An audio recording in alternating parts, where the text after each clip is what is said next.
Hello, everyone, and welcome to Dose of Truth Tarot for October 4th to the 10th of October. So we got a week we're going to look at. And today I just decided to look at our interpersonal relationships and see what the cards have to tell us about those interpersonal relationships.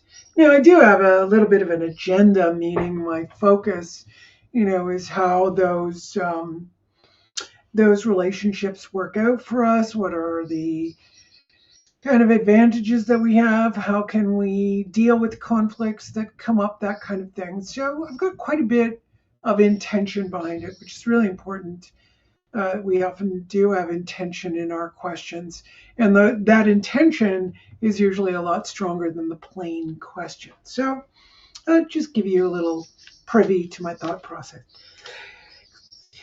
Excuse me, sorry. All right, so let's see what comes up. So I didn't want to use that deck. I wanted to use another deck. Let's see what comes up today. Looking at our relationships and different aspects of them, whether it's conflict, what we need to look out for, what could we use to support us, that kind of stuff. Right, so our first card is the Two of Cups. So Two of Cups definitely talks about relationship. You can see the intertwining or intermingling of yin and yang. So one is coming from a place of love this week. Now, love is such an interesting word because, there are many people who say love is not a feeling, but it is the energy that is all of the universe. I kind of resonate with that, but I still don't know what to say love actually is. Now, the other side is love can often be a way in which we manipulate others, right? If you love someone, it might give you, or give them, or give you, or either way, the kind of that idea that I could be taken advantage of. Well, I love you, so I'm going to permit this, or you love me, so you're going to let me do this. If you love me, you're going to think of my needs before your own. If I love you, I'm going to think about you. These are very, very manipulative aspects of the way in which we love. Now, what does that even mean? Well, if I understand that I love someone and they love me, it's to not have an expectation of what that love is all about, but it's a constant self-discovery, which brings up the other aspect of what I was thinking about within relationship is where are those conflicts. So if love comes up, how I love could be a problem. Am I loving the right person? Because we can fall in love with someone who doesn't have the same values as us, who doesn't have the same ideas of how the world works. And that could lead to a lot of problems. Now, you're not going to find anyone exactly the same as you. So you want to be able to use the other person's differences and they use your differences to enhance your life, to make your life better. Sure. That's going to be the same with your boss, right? You have a boss. Let's say your boss is a workaholic. You're not. Well, you could come up to clashes because he might do or she might do a lot more work than you. And you might think, well, if I'm going to do a little bit extra, I want to be recompensed. I want to be complimented. I can tell you that workaholics don't do that necessarily. People who work a lot There's some people who are really good at, they can do all aspects, like be, you know, benevolent to everyone and kind. But I usually find that someone who's really kind and benevolent as a boss is one category. This is not a guarantee. Remember, what I'm saying is not guaranteed. So we're going to have to use, you can use that boss um, to help you out in certain ways when you need something.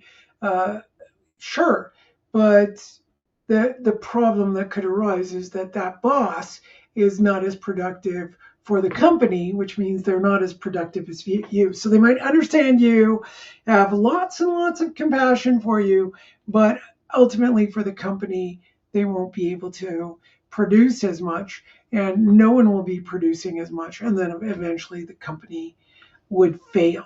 So here we're looking at, everyone's got a different attribute. It doesn't mean they don't love you, right? It doesn't mean they're not loving. They just have a different way of showing it. I'm not talking about anything abusive or difficult. I'm talking about when my own love becomes manipulative. So looking here, we're looking at the conflict, but we're also looking at having love be the source of what we're doing. But then we have to discern, because you, like I said at the beginning, you could love someone, but that person might not be good for you, or your values might not be the same. So could be boss, could be a friend. We want to work through a lot of things. You don't want to just dump something because you think, oh, okay, well, we're not agreeing. No, we're talking about value differences, and value differences can be, someone, let's say, oh, this is a strong value difference. What if somebody is monogamous? That's uh, designed in our nervous system. Someone's nervous system can be a nervous system that is monogamous. They can't, the nervous system can't tolerate too many other people. Some people can, that's fine, go with it. But other people, no, their nervous system can't tolerate it. It can only tolerate one person.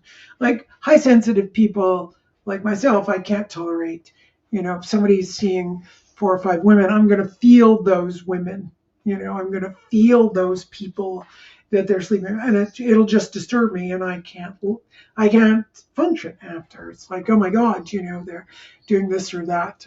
I tried it out in my past, and someone was sleeping with someone else, and I just called them up and said, "Stop it right now, whatever you're doing." And this person told me, "Yeah, I'm sleeping with someone else," and I went, "Oh my God!" So your nervous system might not be able to manage it for whatever reason. It's like it's not necessarily a, a judgment call on morality. We're making a judgment call on values, right? So what does my nervous system look for as value?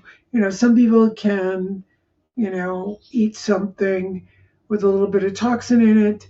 It's not as valuable food to me, but it might work for them. All right, so the next one is death. Wow.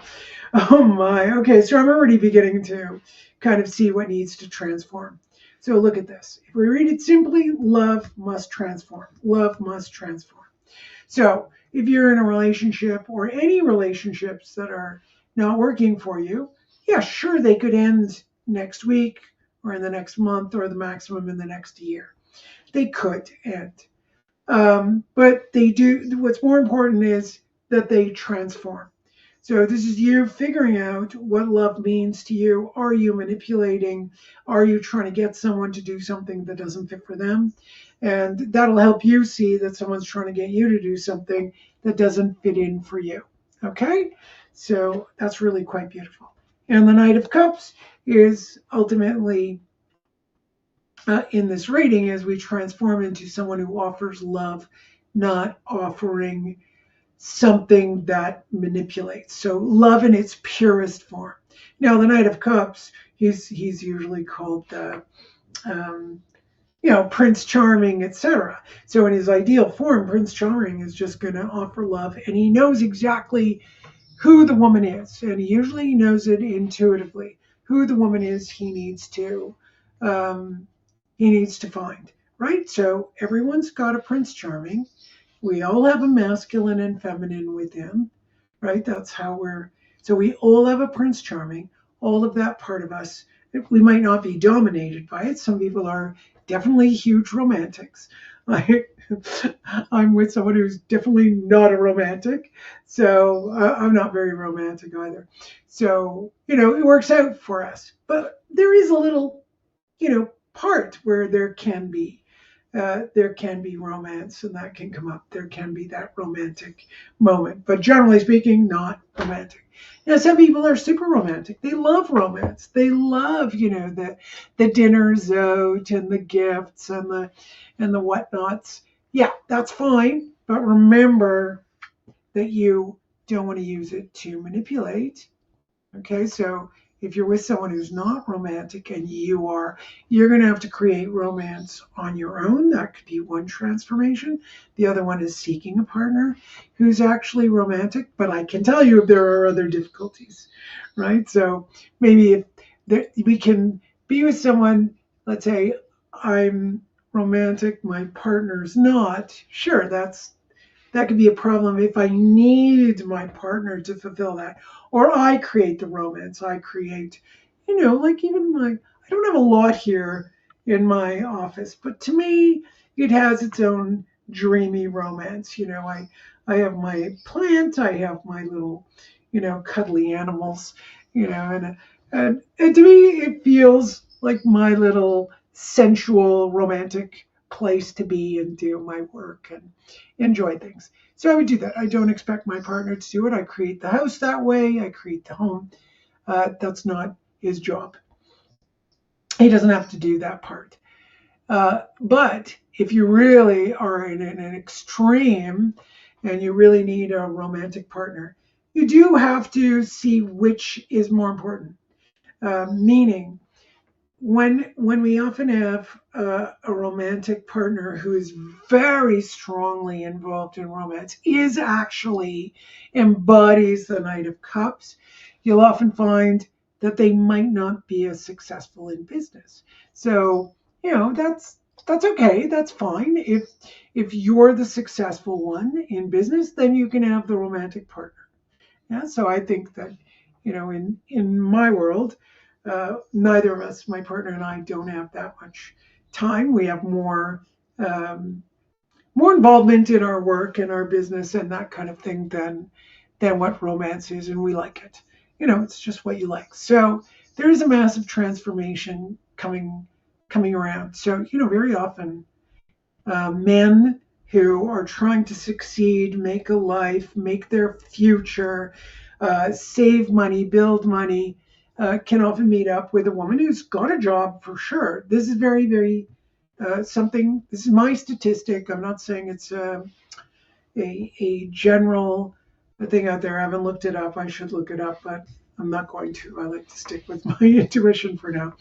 But sometimes women want romance, and the partner's working really hard, doesn't have time for romance, is tired. And it's interesting between men and women. I'm doing the men and women thing because women are the ones that I've seen that complain about the partner not being romantic, and then the partner kind of going, she wants all these things, but I got to work, I got to make a life, I got to, buy a house, I got to take care of all these things. And then when the woman is asked to pay all the bills and take care of things, women go, no way. I'm not saying everyone. This is not about everyone. This is, in my experience, over 50 years of reading, that this has come up quite often. So it could be just what I attract to see, okay, but it's not my personal life either. My personal life is very different than that. So I don't know. It's quite interesting to see that. So for men out there who are working really hard to make things happen, and you've got a partner who's romantic, you might need to sit down and have that discussion that we have to transform things, or maybe it's time to move on. So just this could go on for hours. There are so many different permutations. All right. Well, I hope you enjoyed that. Have a great week, and look out for what needs to transform, do some talking, figure it out. Make sure you're covering the bases. It's okay to be romantic. It's okay to love. It's wonderful to be loving and all of that, but be careful it's not manipulative. That's for all of us. All right. Have a great week and be well. Bye.